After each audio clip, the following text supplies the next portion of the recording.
na ibina-blackmail daw sila. Wala namang ebidensya. Daw si Marcos pa mismo nagsabi, ang Pangulo pa. Oh, dapat panindigan mo yan. Lumapit daw sa Malacanang yung isang abogado ni Saldico at bina-blackmail daw sila. Bi-blackmailin mo ang Pangulo. Dapat imbestigahan yon. Ibigay niya yung details kung totoo. Sinong abogado? Sinong nilapitan? Kailan? Anong oras? Obvious naman dito halatang halata mo. Akala yata nila mangang taong bayan, ano?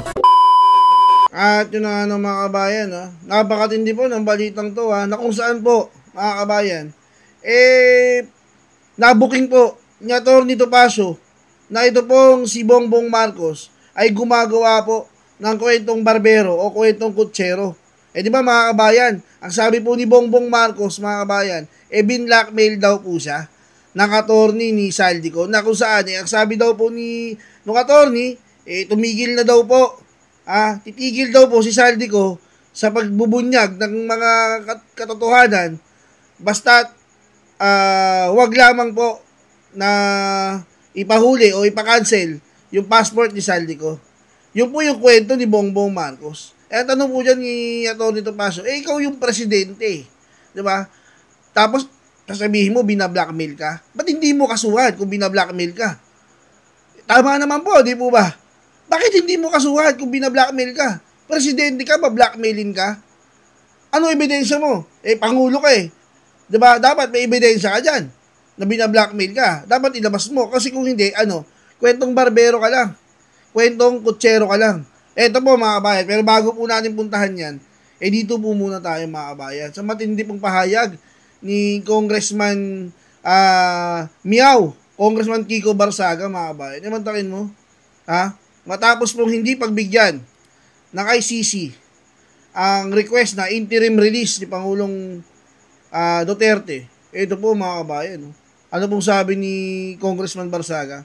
Hindi talaga papayag si Presidente Marcos na makauwi si President Duterte. Plano talaga nila na, mga kabayan, na mamatay siya doon, mga kabayan. Yan po talaga daw yung plano ni Bongbong Marcos, na kung saan doon na po abutan si Pangulong Duterte ng kanyang kapahingahan, mga kabayan. Ano pong masasabi nyo dyan? At kung bago ka pa nga lang sa akin channel, huwag mo nga kalimutang i-hit ang like at subscribe button para updated ka sa mga uploads ko araw-araw. Ito, puntahan na po natin yung pahayag ni Atty. Topacio. Diyan nga po sa kwentong kutsero ni Bongbong Marcos. Yun, may lumabas na sinasabi, eto, bakit double standard yung mga nagdidepensa sa Malacanang?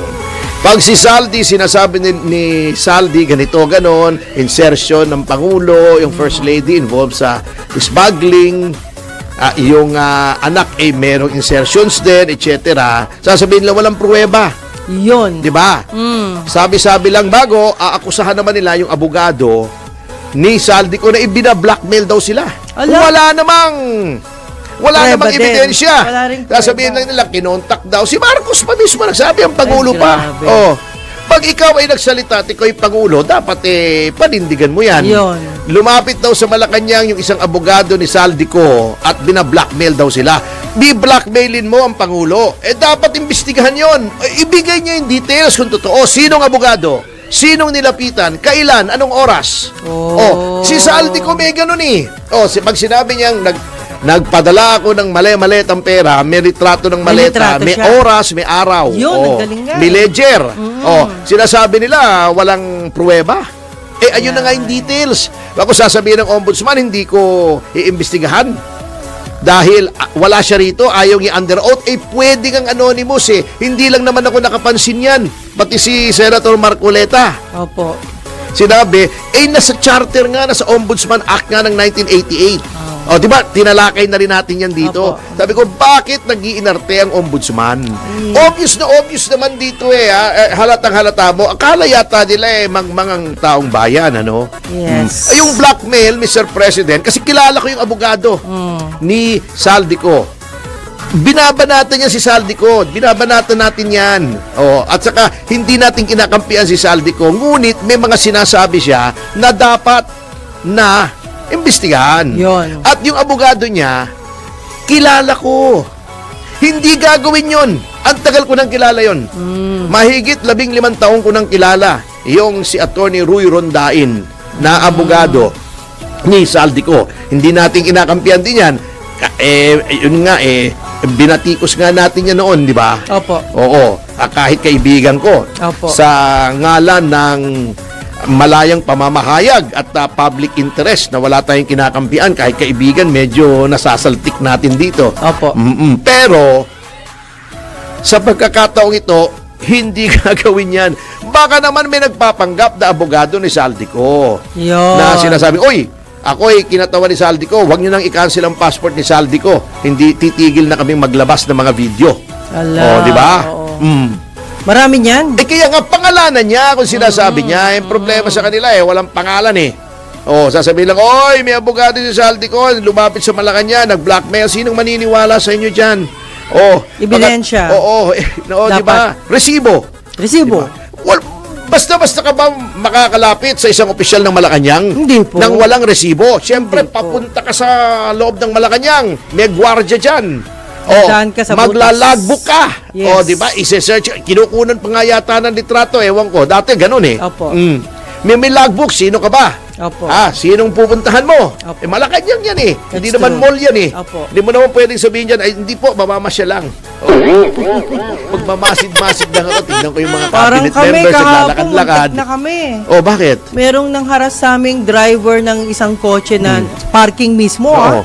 Ano kami, uupakan na kami. Pero sabi ko naman doon sa mama, ano bang problema ninyo? Ang laki niya, 6'1". Sana Puro tato. Sana tinuhod mo yung yagbadudos. Hindi. Hinihintay. Kahit gaano katangkad yun, pag tinuhod mo yung itlog, tamba yun, Pero maniwala ka. attorney, nakaganon yung isang kamay. Kahit na, kaya masakit. Mamaya, may baril yun. Kahit Malay na pag natin. masakit yung itlog mo, hindi ka na makakabaril. Maniwala ka, subukan mo kay Victor. Well, hindi. Ako naman, attorney, Ihuhin mo yung itlog ni diplomatic Victor. approach lang. Naman, tama hanggat naman. kaya nating i-pacify yung tao, yung galit niya. Kasi parang galit na siya nung dumating. Baka iniwanan ng asawa, hayaan mo na. Well, anyway, pero attorney, dahil nga sa pagkawala mo, marami akong mga anyway, ituloy ko lang yung sa akin. Sige po, sige. Wala tuloy ako, nasaan ba yung sa akin? Ay, yung sa'yo pa rin. Yung, di ba? Yun na. Kukunin ng ID mo, di nakalag ka ron, Ayun. di ba? Siyempre, di ba, alambawa ako, pupunta ako sa DOJ, meron ka pang pinifill up, meron ka pang form na ibibigay sa'yo patunay na kung pumasok ka nga roon, pupunta ka kung saan mo sinabing pupuntahan mo, Yun pipirmahan ng isang staff, halimbawa, Office of the Executive Secretary. Yes. Opo. Ayun. Sino yung lumapit sa Malacanang? Ayun. Ngayon, kung binablockmail, halimbawa ako'y opisyal, government official ako, at may nang ba-blackmail sa akin, duty kong i-report yun. Correct.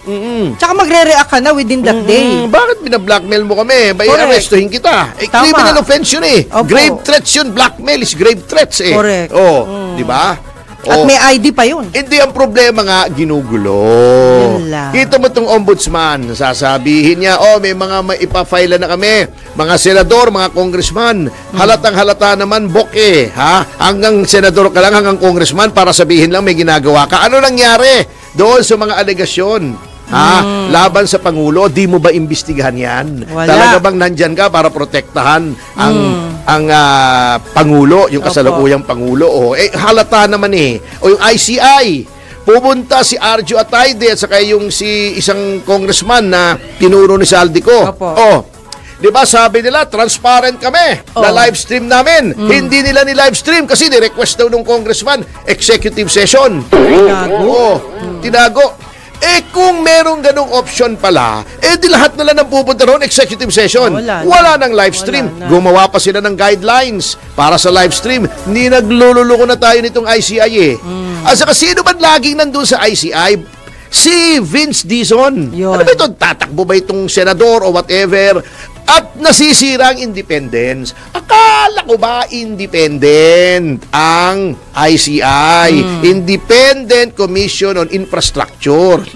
Again, uulitin ko, ang isang miyembro ng gabinete ay hindi independent.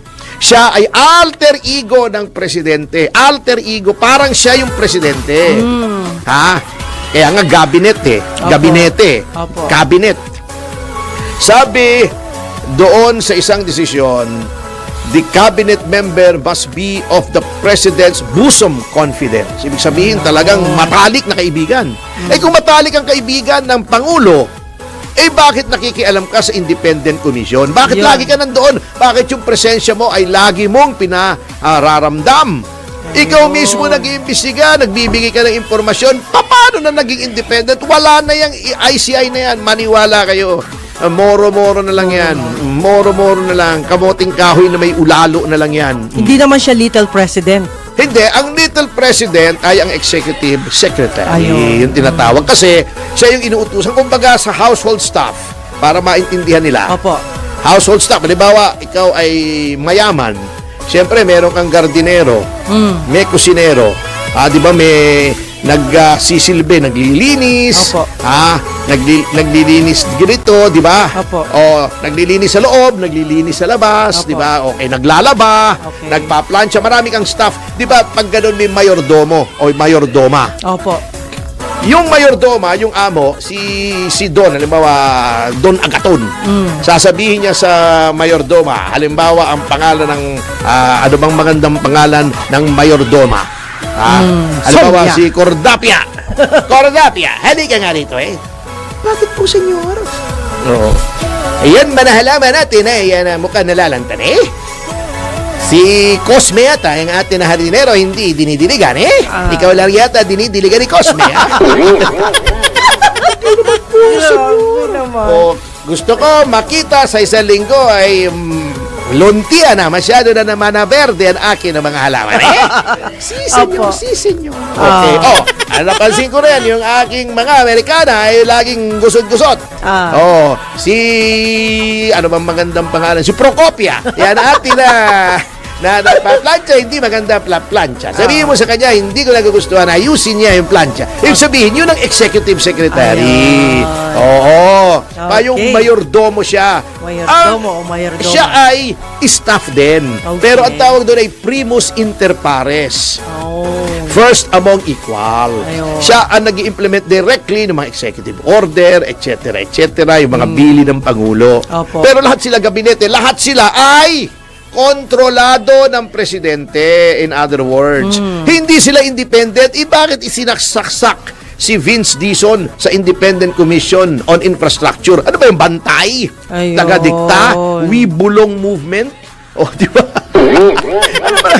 Bakit? Alam na Marami naman, rin nagtatanong nga kasi po. King Queen nga, alam naman natin, ombudsman hindi independent. Huwag mo sabihin independent yan. Kalokohan yan. Opo. Ginagago mo ako pag sinabi mo independent yung kasalukuyang ombudsman. Pinilit siyang gawing ombudsman Pilit hindi qualified, di ba? Kahit hindi qualified. Binraso niyo yan bago. Independent, kalokohan yan. Yan ang nangyayari. Pagkatapos, lahat pa ng diversionary tactic ay ginagawa. Kita nyo Noong pumutok yung kay Saldico, anong pinagagagawa? Number one, biglang hinabol si Harry Roque. Na diba? iba. Ang tagal na noon yung kliyente ko, ginamit pa nitong mga ulalong ito. Mayo pa yung arrest warrant. Biglang sasabihin nito si Riza. Ngayon nagkakwento. Ano ba? Nakawala na ba? Isang taon na po halos, mami. Ay, grabe. Di ba, sabi ni Rizon Tiberos, magaling siya, lahat alam niya. Ba't hindi niya alam yun? Ayun. Kalokohan Bago magwawala siya, bakit nakawala? May warrant. Saan? Bago sasabihin, nasa Japan. Biglang Na-overlook magbibigay lang. ng 1 milyon na reward. Uy, bulok kayo. Pinantatakip nyo na naman yung kliyente ko. May pa yung warrant. Ba't hindi kayo naghanap ng May? Ba't hindi kayo nagbigay ng reward? At bakit pagka si Cassie Leong, kasi controversial, bibigyan nyo ng 1 million reward? Diba? Pakakancel nyo yung passport. Yung mga puwapatay ng mga journalist, si Johnny Dayang, pinatay. 500 lang ang binigay nyo reward, pinatay. Sino bang pinatay nitong kliyente ko? Ayun. Bakit si yung tao natin dito, kaibigan natin sa DWIC, si Noel Belen Samar, walang reward para Hanapin. galing sa DOJ DOJ. Eto, 1 million. Anong ginawa? Dinemanda si General Romeo Poquis at ilang mga general. Dinadivert yung atensyon. Obvious naman kayo Yun lang. Naku naman. Yung mga patay na issue, binubuhay nyo. Baka ang susunod daw na gagawin sa aking intel iimbestigahan kung talagang si Aguinaldo pumatay kay Bonifacio. Ano pumatay? Mabigat! para lang ma-divert. Kala ko si Magellan at Lapu-Lapu. Pinaimbestiga rin kung nasabotahe ba yung eroplano ni Ramon Magsaysay. Kaya Ala. bumagsak. Mabigat. Grabe na yan, sir. Mabigat. Oo naman. Patay na mga involved dyan, ikaw naman. At saka yung pagkamatay ni Sakay, tinitingnan kung bakit tinraidor si Sakay at nahuli ng mga Amerikano. Paimbestigahan din daw para lang may mapag-usapang iba. Oh, grabe. Grabe. Oh. Pero Sige. Tony, ba't namatay yung aso ko? Ano nangyari? Sino aso mo? Pagising ko, patay na. Bakit? Tatanungin ko nga sa'yo, ba't nagkaganon? Alam mo, eto natatawa ako eh.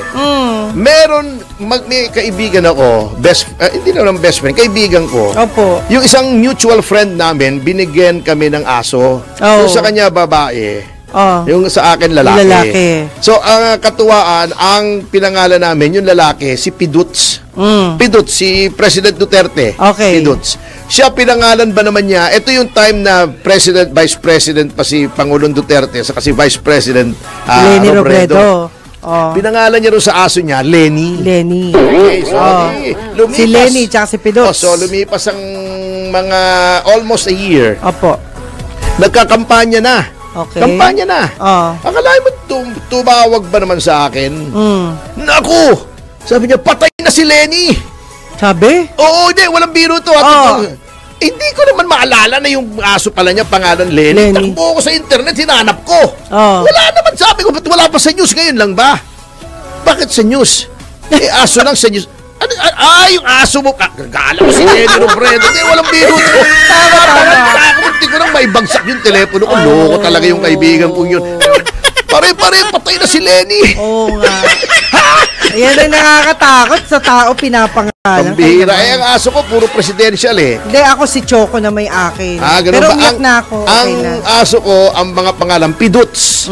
Oo, bago yung isa, Erap. Uy, Oo. Erap. Bago yung isa, si Bonget. Bongit ka rin? Bonget, para kay Pangulong Bongbong. Opo. Yung isa babae, si Aimee. Yun ang mga pangalan ng mga aso ko eh. Madaling tandaan. Hindi, sikat kasi kaya pinangalan mo sa kanila. Bago meron pa ako, kaya lang, nandoon sa isang bahay, si Guanzon. May isa pa. Guanzon? Babae rin, si Guanzon. Naku, magalit sa attorney niyan. Bakit naman? Matapang eh. Ano nga, pabor sa kanya yun eh. Pabor yun. Oo. Tama. Matapang pero kengko yung itsura. Kaya tama yung pangalan, Guanzon. Oo.